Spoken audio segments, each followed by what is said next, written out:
दुर्घटनाओं में मौतें होती है।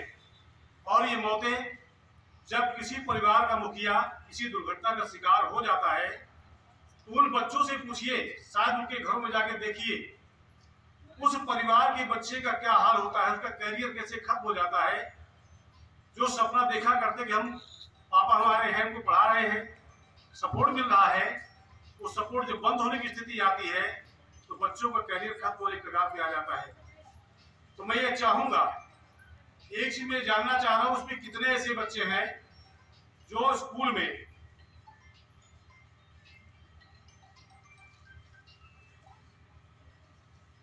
बाइक से या स्कूटी से आते, जरा हाथ उठाए।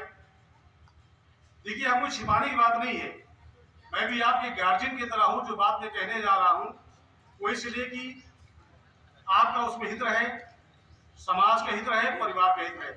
तो जरा हाथ उठाइए, आपको हाथ उठाइए, मैं देखूं कितने बच्चे अपने घर से बाइक से आते हैं या स्कूटी से आते हैं।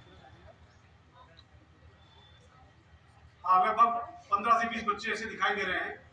हो सकता है और भी ज्यादा हो जो हाथ ना उठा रहे हो।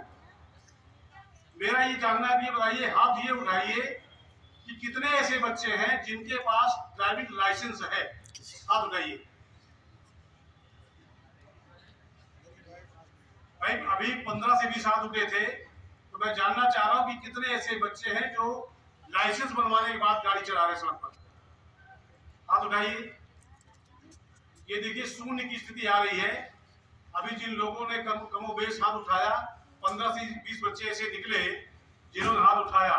हो सकता है कुछ बच्चियां उसमें हो जो चलाती हो बाइक या स्कूटी चलाती होंगी। मैं कोई ऐसी बात नहीं कह रहा हूं। मेरा कहना है कि 18 साल की उम्र पहले पूरी हो जाए, आपका लर्निंग लाइसेंस बनेगा। और जब विभाग ये देख लेता है, परिवहन विभाग, कि आपको नियमों की जानकारी है, रोड साइन की जानकारी है, सिग्नल की जानकारी है, आप ठीक से चला लेते हैं, सुरक्षित तरीके चला लेते हैं, आपका ट्रायल होता है, तब आपका लाइसेंस बनता है। और ये मान करके लाइसेंस दिया जाता है कि आप परिपक्व हो गए हैं, नियमों की जानकारी आपको हो गई है, सड़क पर चलेंगे तो आप भी सुरक्षित रहेंगे और दूसरे को सुरक्षित रखेंगे। तो जब तक लाइसेंस ना बने, वाहन चलाने से बचें। कोई बड़ा आपको लेकर छोड़ने आए, अन्यथा अगर कोई बात होती है तो बड़े कड़े प्रावधान इसके लिए हैं। आपके माता पिता खिलाफ भी कार्रवाई हो सकती है, पिता खिलाफ कार्रवाई हो सकती है, गार्जियन खिलाफ भी कार्रवाई हो सकती है कि आपने इनको कैसे बाइक दे दिया, स्कूटी दे दिया। तो मेरा अनुरोध यह है कि अगर लाइसेंस नहीं है तो गाड़ी चलाने से बचें। और ये भी स्थिति देखी जाती है, शायद जो मैं कह रहा हूं आप सभी इसको महसूस करेंगे, कि एक बच्चा अपने घर से लेकर के स्कूटी आता है, रास्ते में कोई दोस्त मिल गया, मुझे भी ले लो, बिना हेलमेट के, बिना लाइसेंस के 2 हो गए। तीसरा मिल गया, उसने कहा मुझे कहाँ छोड़े जा रहे हो, एक और हो गया, 3 बैठ गए। और शायद चौथा भी खड़ा हो तो कहता मुझे भी ले लो। तो एक एक बाइक पर या स्कूटी पर 4-4 लोग बैठ जाते हैं। अगर मैं शायद गलत कह रहा हूं तो आप मान लीजिए गलत कह रहा हूं, लेकिन जो प्रायः देखते हैं, उनके गार्जियन से बात करते हैं, ये स्थिति सामने आती है। मैं सबको नहीं कह रहा हूं, लेकिन एक मछली सारे तालाब गंदा करती है, ये भी स्थिति पाई जाती है कि एक बच्चा ऐसा करता है और सारे बच्चों में ये बात आती है। तो सड़क पर चलने के लिए पहले तो रोड साइन की जानकारी होनी चाहिए। अब यहाँ पंपलेट चूंकि नहीं है, रोड साइन 3 प्रकार के होते हैं, शायद भी आप सड़क पे निकलेंगे देखेंगे। एक होता है मैंडेटरी, जो गोल सर्किल में होता है। कभी आपने सड़क पे देखा, उसपे गोल सर्किल में कुछ लिखा होता है, उस गोल सर्किल वाले बोलते हैं मैंडेटरी, माने आदेशात्मक, कि जैसा उसमें लिखा है उसका पालन आपको करना है, और नहीं करते तो आपके खिलाफ में भी एक्ट में कार्रवाई भी हो सकती है। दूसरा होता है काशनरी, इसमें देखिए ट्रायंगल बना होता है। ट्रायंगल में आपको सूचना दी जाती है कि आगे पुलिया है, आगे ब्रेकर है, उससे आप सावधान हो जाइए, टर्निंग है। तो ये नियमों की जानकारी में आपको दिया जाता है कि इस रोड साइन की जानकारी आपको होनी चाहिए। आपने रोड साइन को देखा, अपनी गाड़ी की गति को आप नियंत्रित कर लेंगे। सकरी पुलिया है या टर्निंग है या ब्रेकर है या कोई और भी ऐसी स्थिति है, तो आप वहां अपनी गाड़ी को धीमा कर लेंगे या सुरक्षित तरीके चलाएंगे। और लास्ट में एक रोड साइन है, इसको बोलते हैं इंफॉर्मेटरी, सूचनात्मक। वो आयताकार में होता है, जैसे आप सड़क पे जा रहे हैं, आपको भूख लगी है, आप सोचते खाने का इंतजाम कहाँ होगा।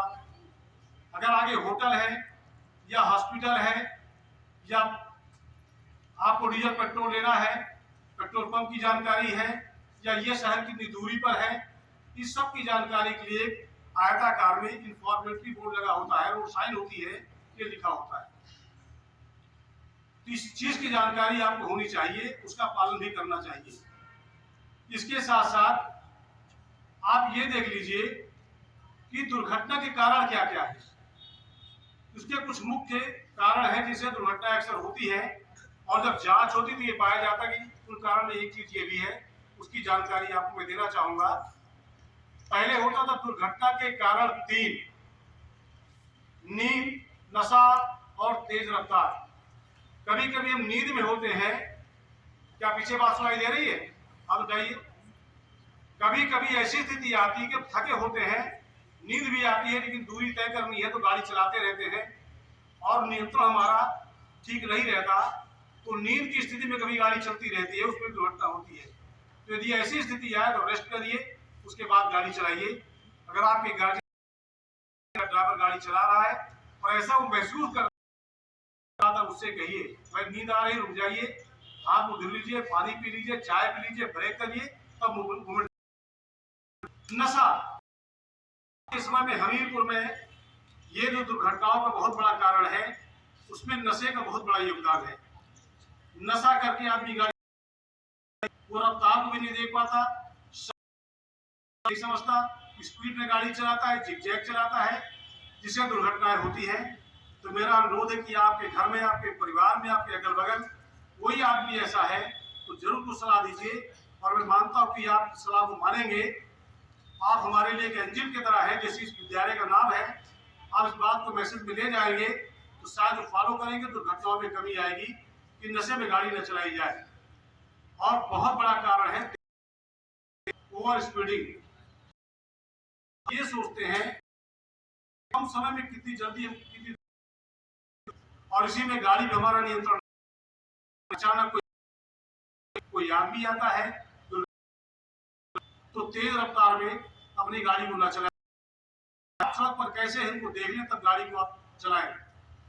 और एक बहुत बड़ा कारण मोबाइल फोन। आप अक्सर देखते होंगे तो भैया बाइक चला रहे हैं, कंधे बगल के माध्यम से दबा करके बाइक चलाते चले जा रहे हैं, बात करते चले जा रहे हैं, और सड़क पर आधा ध्यान होता है, आधा मोबाइल पे होता है। यदि आप किसी काम को आधे दिमाग से करेंगे, आधे मन से करेंगे, तो काम पूरा नहीं होगा और इसी में दुर्घटनाएं होती है। अगर इनमें कोई बच्चा ऐसा करता हो तो मेरा अनुरोध आप लोगों से सभी से है कि चीजों से आप बचें, और आपसे बहुत अपेक्षाएं हैं, परिवार को नहीं समाज को भी अपेक्षाएं। आप आगे बढ़ करके देश का, प्रदेश का, समाज का मार्गदर्शन करेंगे, देश को जो प्रगति है उसमें आप और मदद करेंगे। तो मैं चाहूंगा कि आप इन बातों को अपने जीवन में अमल में लाएंगे और अपने घर में आज इन बातों की चर्चा जरूर करेंगे। बातें बताई गई हैं, आपके घर में जो आपसे बड़े गाड़ी चलाते हैं, इन चीजों को फॉलो करेंगे तो शायद दुर्घटनाओं में कमी आएगी। कुछ और बातें, लेकिन चूंकि आपका समय परीक्षा का हुआ है, भूखे होंगे, तो मैं बहुत ज्यादा टाइम नहीं लूंगा। बस इतनी बात कह करके आज चूंकि पंपलेट में ला नहीं पाया, ये अचानक मेरे सामने कार्यक्रम आया, पंपलेट के माध्यम से दोबारा कोई कार्यक्रम होगा आप बताएंगे तो हम पंपलेट भी लाएंगे और डिटेल में आप लोगों को अभी जितनी बातें बताई गई है